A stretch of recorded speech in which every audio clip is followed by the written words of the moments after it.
That's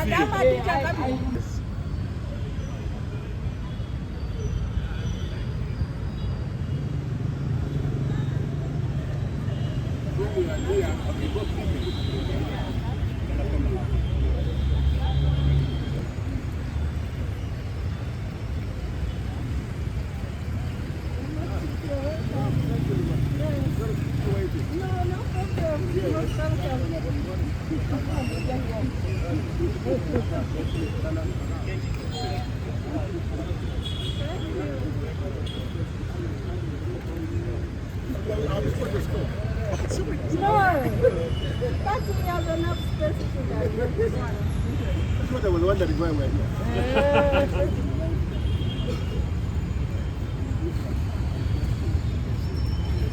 I'm your MC for today, and our program is just going to be very, very brief.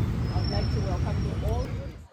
As we stand here today, it's important to recognize that whereas there has been progress in matters regarding rule of law, in matters regarding conduct of people that exercise power over the citizens, we have also faced numerous challenges as citizens of this country.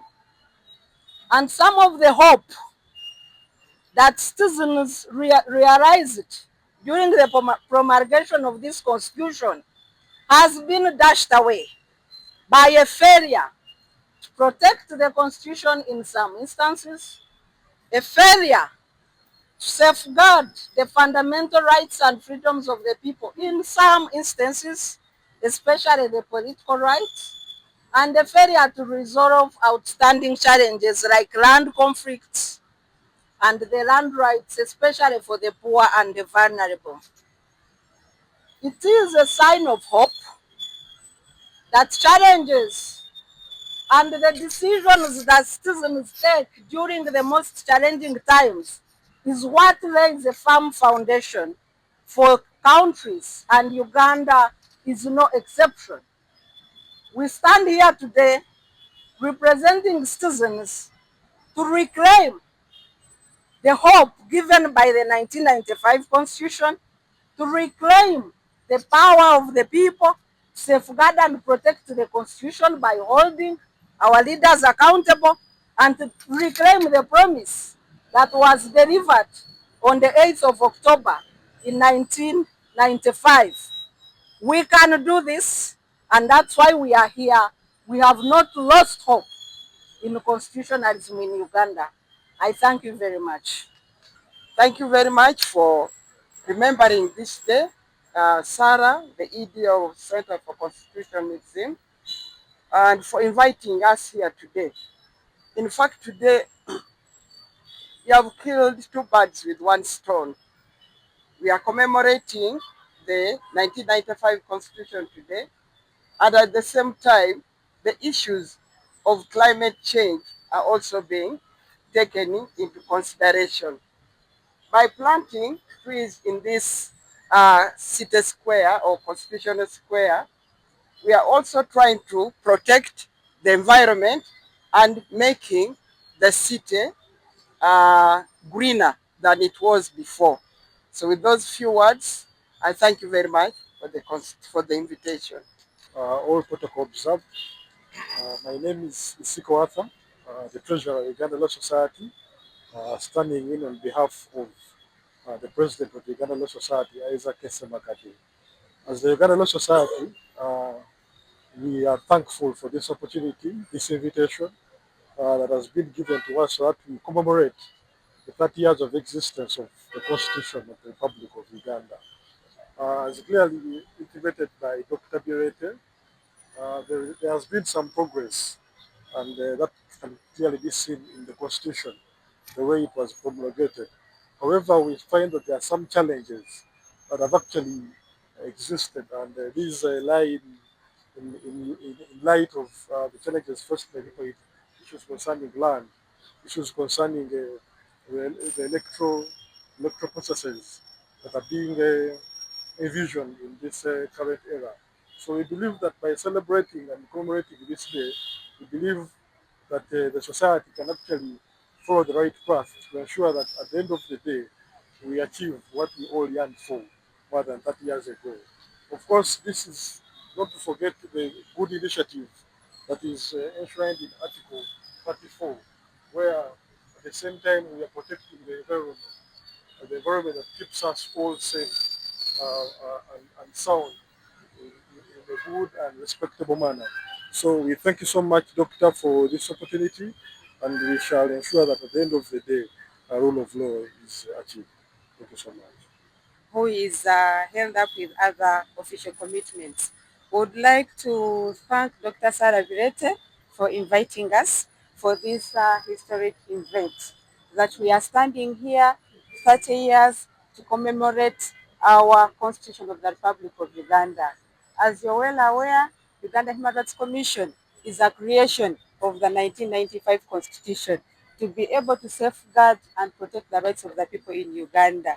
So we have this constitution with a detailed Bill of Rights. The whole of Chapter 4 focuses on the human rights, and it clearly sets out mechanisms that are available in place to ensure that people whose rights have been violated will be able to seek redress. We have the Uganda Human Rights Commission with all it has functions to investigate complaints of human rights violations, receive human rights complaints, to monitor and inspect the detention facilities, to ensure that the inmates are living in ideal human rights environment. And then we have also courts of judicature, we have the local government. So really the Constitution of 1995 brings in place a detailed system and network and mechanisms where human rights issues can be addressed. We have moved a long way. We may be still having issues here and there, but we are moving, we are progressing. And I would like to call upon Ugandans out there as we commemorate 30 years of our constitution to ensure that as citizens of Uganda, you're able to know your rights so that you are empowered enough to be able to claim them. And then duty bearers, we call upon you to remember Article 20 that gives us the responsibility to ensure that we protect, we promote, and respect the rights that are enshrined in our Constitution. For God and my country, I thank you. 30 years ago, visionary leaders led by His Lordship Benjamin Odoki uh, drafted the Constitution, upholding principles of democracy, equality, and justice. And today we look back at these years and ask ourselves the question of what the young people have to do in order to safeguard these very principles. Young people, it is indeed our role to be the custodians of the Constitution 30 years again forward, but also beyond that. As young people, we need to live by these principles of constitutionalism. Every time we choose integrity over shortcuts, every time we choose equality and democracy as young people and accountability, we speak up for the Constitution and its values. And as we commemoratively plant the tree, we pray that the tree will grow just like a seedling, and that as young people we can uphold it and commit towards safeguarding these values, but also beyond that, that it will grow into the young people that will be, or the older generation that will sit under this shade of this tree and still speak out to accountability, equality, and justice. Thank you very much for listening to me. It's such a pleasure to be in your midst, in the midst of a legend, in the midst of one of the people that played a very crucial role to see that the Constitution we are celebrating 30 years later today is in place, and that has been able to keep Ugandans anchored on the journey of constitutionalism, which is not an end in itself, but a means to a greater end. My name is Julius Muchunguzi. I am the head of public relations at the Electoral Commission and spokesperson for the commission. The chairperson would have loved to be here, but the commission, the entire commission, is right now meeting uh, and handling petitions and complaints that require everybody, every member of the commission to be in chair to be able to have the quorum that is required to undertake that important assignment that is constitutional as well. And so I've been asked to represent the Commission on this very important occasion of commemorative tree planting. The 1995 Constitution established an order upon which Ugandans have been able, since 1996, every 5 years, to exercise the provisions of Article 1, Clause 4, to choose their leaders through regular, free, and fair elections. At no point since the promulgation of the 1995 Constitution has Uganda or Ugandans failed to exercise their mandate every 5 years. And that is something that we should all celebrate, and we salute the people, the founding fathers, and the people that put together this important document that continues to guide us even as we speak today, with candidates, 8 candidates traversing the country as we speak, looking for votes, seeking the mandate of the people to put in practice the ideals provided for in the Constitution.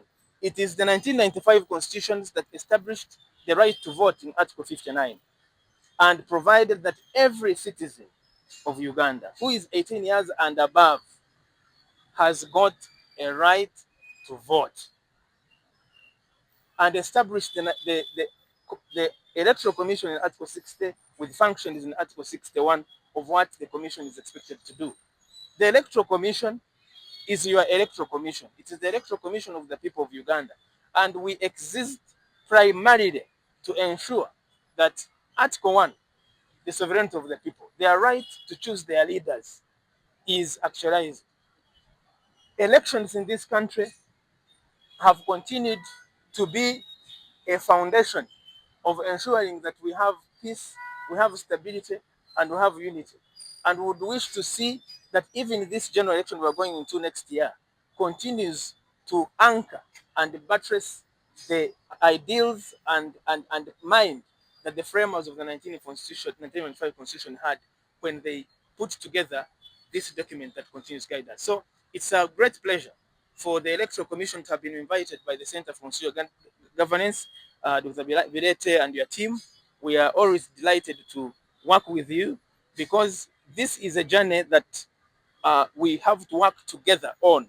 And as the chairperson of the commission, Justice Belkamugin always says, a free, fair, credible, and transparent electoral process is not just the responsibility of the Electoral Commission alone.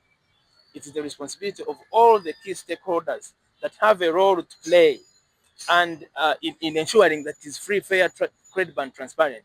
And it is for that reason that the Commission salutes all the stakeholders, civil society, the media, young people, the judiciary, and all the other people that have a role to play, for the role they have continued to play to ensure that Ugandans indeed enjoy what is provided for in their constitution. It is our constitution, it is their constitution, it's for all of us, and each one of us has a role to play to ensure that constitutionalism becomes a fact of life. I thank you very much. Your Lordship, we are glad to receive you. Madam Sarah, United, the distinguished guests who are here, representing various organizations which are important for promoting constitutionalism in this country. First of all, I want to thank you for inviting me to come to this square.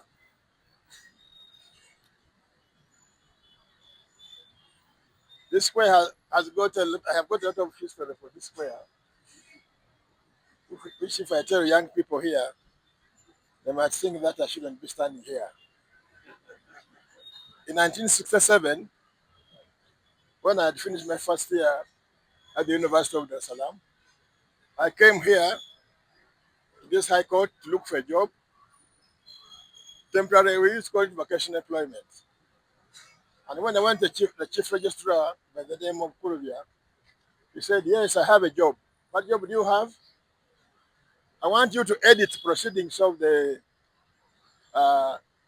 ex-parte Matovu case. The case decided that a coup d'etat can produce a lawful government. Can you please edit the proceedings? I said, what do you mean? We had secretaries who were lay persons, they missed proceedings. Can you put them correct? Said, thank you, I only need the job. The brain I do have, and then I do the needful. 1967, I don't have no way where I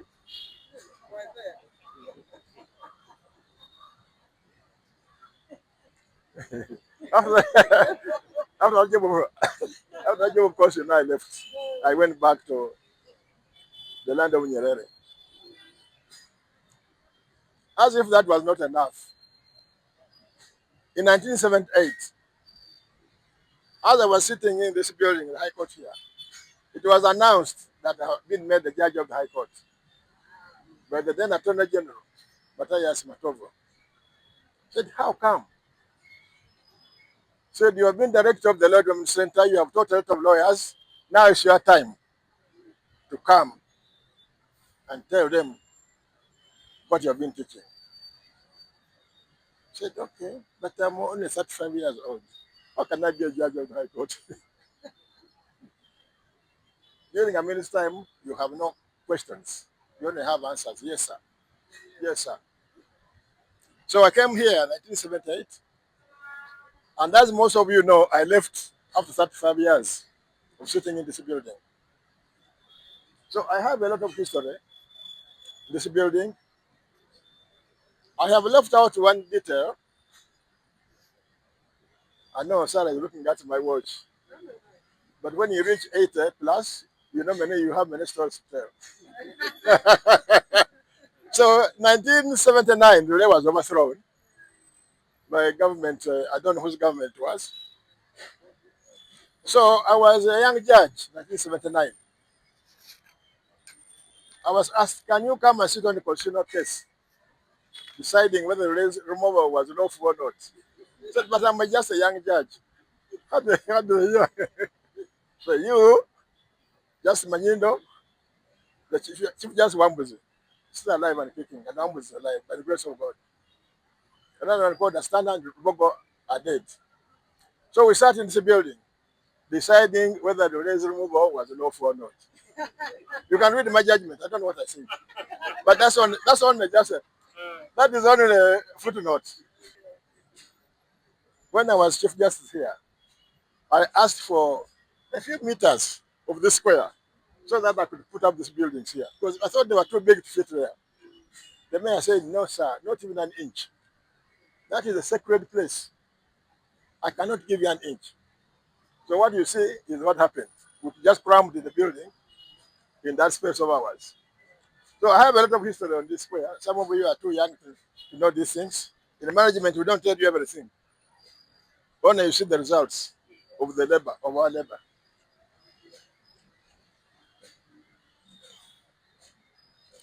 I didn't know that tree planting, you had to make speeches. Because I planted many trees in some places, I never made any speeches. But this being a special day,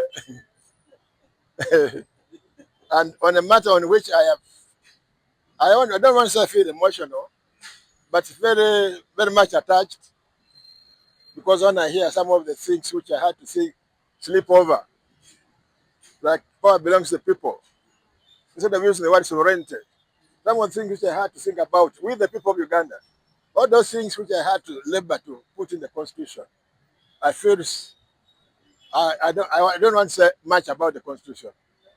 So the rest is, you know it. But I want to say that we have to salute all those people who had the vision uh, to put this process in motion.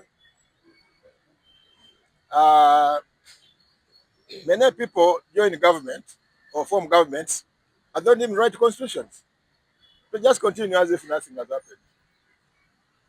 But I want to salute those people, including those who sacrificed their lives, so that this process could take place. I salute those whom I worked with. This morning, last night, I was thinking about my colleagues.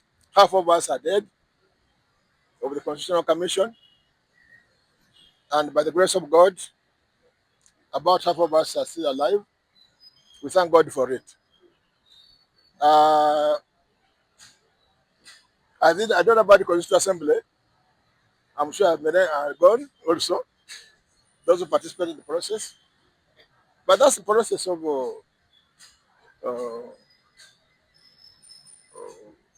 of generation from generation to generation. Uh, Yesterday, I was too busy working on the Zoom, and I don't know who invented the Zoom. We're working with people from Quito, Port, Port, Port of Spain. You know where Port of Spain is? Trinidad and Tobago. I was unable to write a speech because I didn't think there was a need for a speech. But I want to say that we draft those principles, which most of you know: independence, impartiality, equality, integrity, diligence, and competence for the judges. And if you see the Constitution, if you read it carefully, you can see a few, not that exactly, but you can see peace, unity, equality, freedom. Huh? The rest is what? I cannot finish. But, and so I put some of my thoughts down, not necessarily a speech, but something like, uh, and those who participated, uh, we did quite it was quite a challenge for some of us. But our vision was that we must build a better Uganda. Uh, we also, uh, I have acknowledged the active participation of the people of Uganda who decided on how they wanted to live together and how they wanted to be governed through a popular social contract, uh, which we consider to be sacred and binding. We pay tribute to also those who crafted the Constitution. They sought to build a better socio-economic order based on the values which I've already said: peace, unity, democracy, freedom, equality, social justice, and progress. We call upon Ugandans to embrace and promote these values as pillars of the social contract.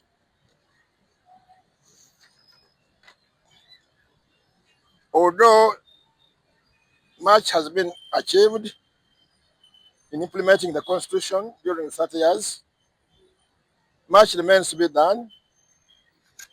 We need to learn lessons and not repeat any mistakes made in upholding sanctity of the Constitution.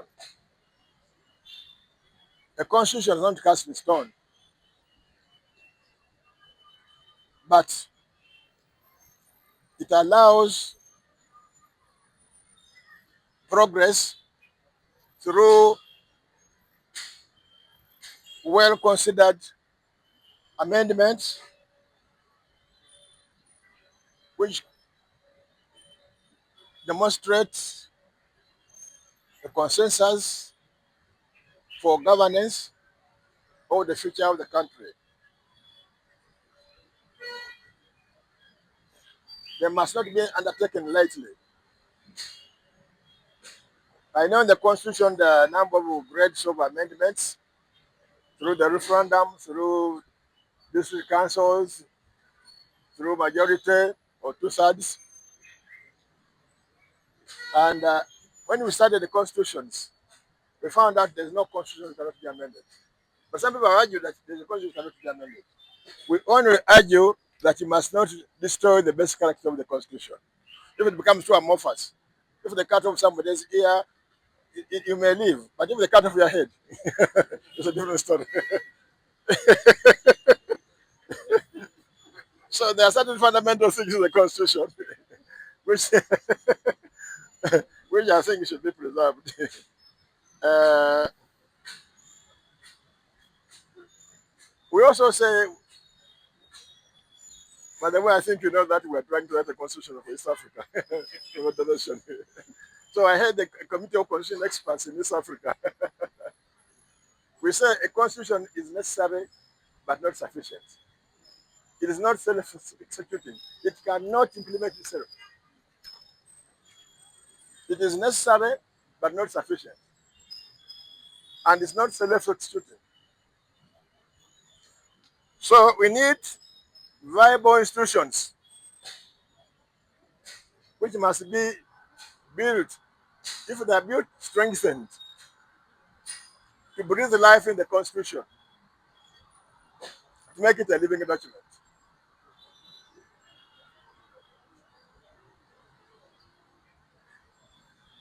Some of the institutions are here, apart from state organs. I think you have got state organs here. Human Rights Electoral Commission, civil society, the likes of Sarah here, the public, political parties. My friend Joseph is there. Yeah, you must strengthen these political institutions. Otherwise, the constitution will hang in the air. And nobody will blame me because I did my job. If you don't implement it, so we must strengthen these institutions to preserve and uphold the constitution. And they must guard against the destruction of the constitution. This tree planting ceremony is important to me.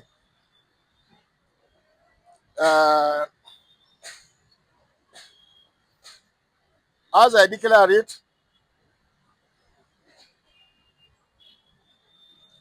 a session to plant the seeds of constitutionalism,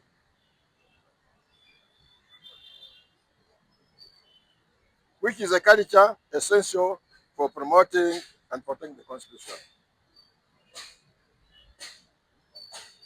I hope the tree will bear fruits of constitutionalism. And I hope I'll be here to see the fruits. I'm still around, but most of you, I'm sure you'll be able to see the fruits. When you were seeing the constitution, when you were seeing independence, I think we're celebrating independence, and I was privileged to witness the independence declaration of independence at Kororo. I don't know how many of you were alive. 62. You were there. I was there. I was a student in school in Budo. From there, we came to watch in the evening, and then we came back again in the morning. Can you imagine? Yes, I can tell these young people. So when you see this man, he has been around for some time. He saw the flag being Lord. Don't know about the rest. So now a political culture, of course, as you know, is grounded. You must have a constitution, and which you must respect and adhere to.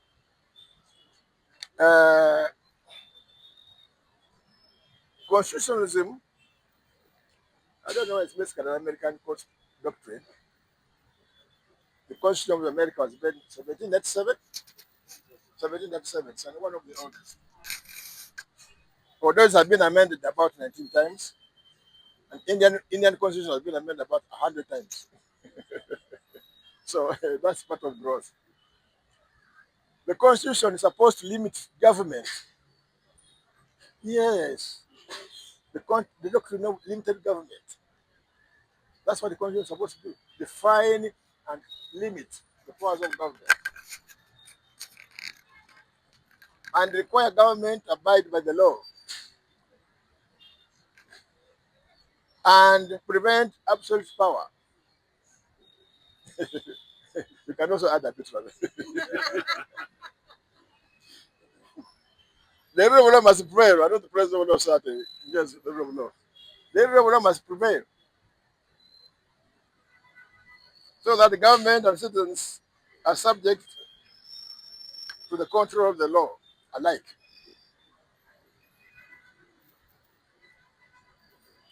These doctrines of separation of powers are important because once you have the organs of government, to ensure that they are not to become dictators of each other, you must have separation of powers so that each one is kept in its own mandate, and then checks and balances ensure that the friction is harmonious.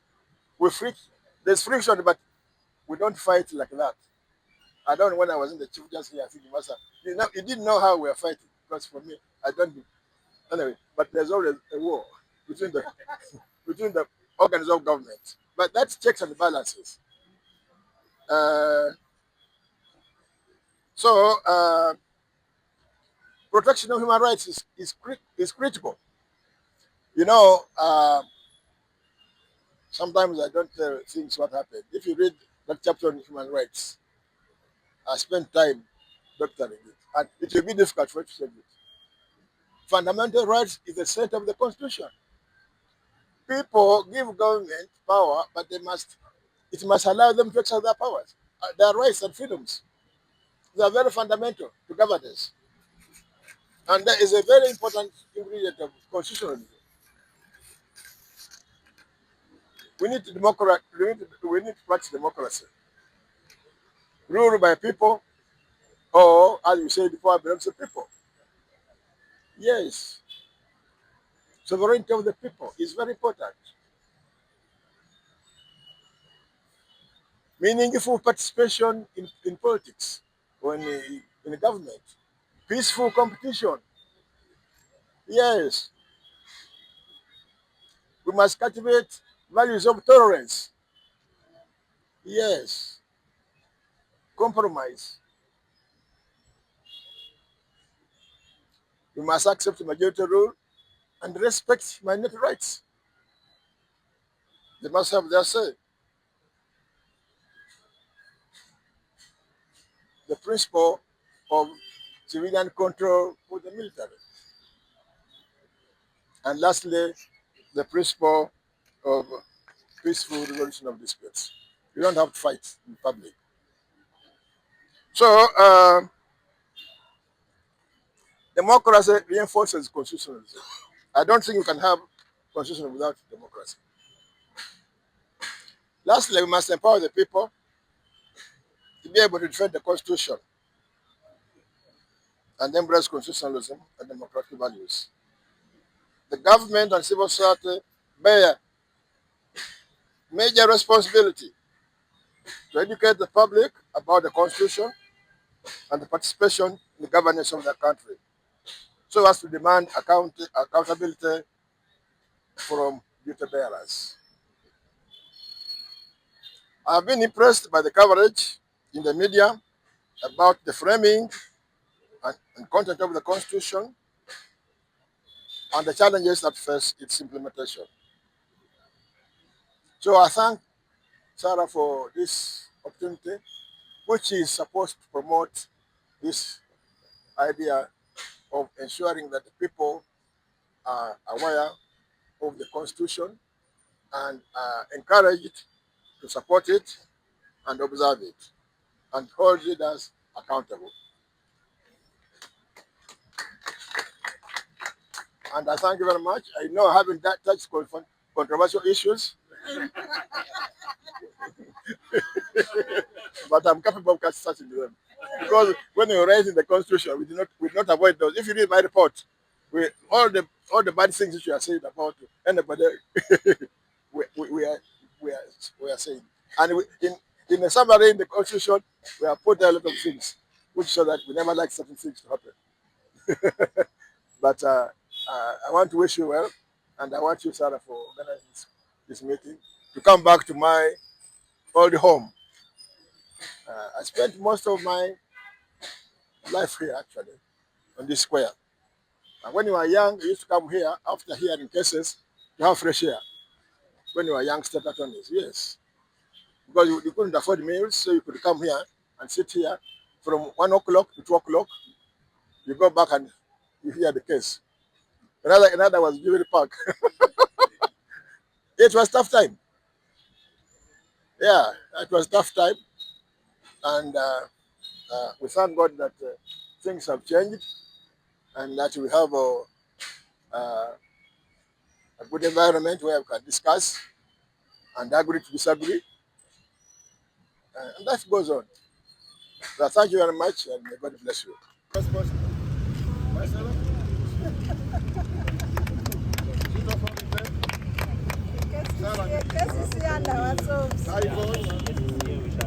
High Court. That's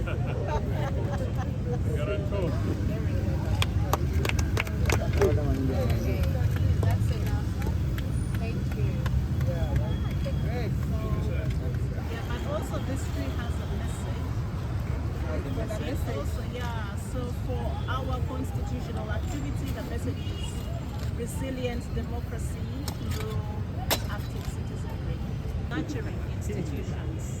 Yes, thank you. Thank you very much. Yes. What I want to say is that we are planting this tree nut special that is going to grow and thrive, just like it's going to be progressive and thriving. Thank you.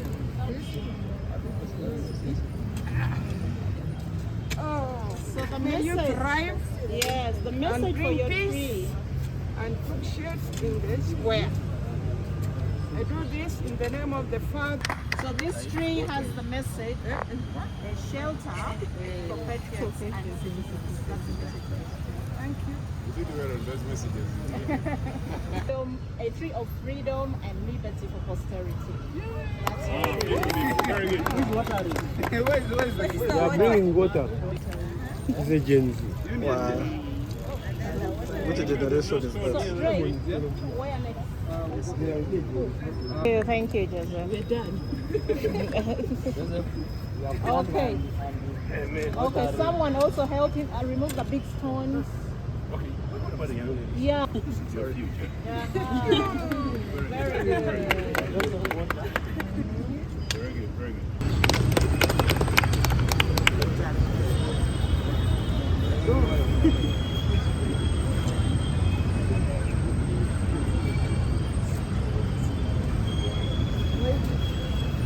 Down.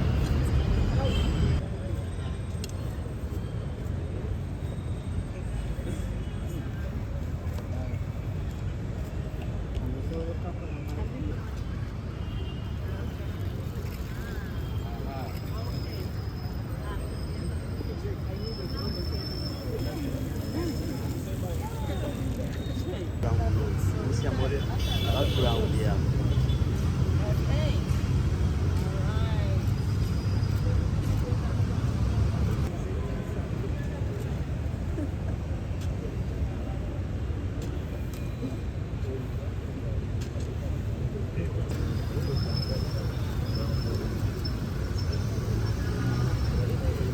Constitution has become deeper and stronger like in the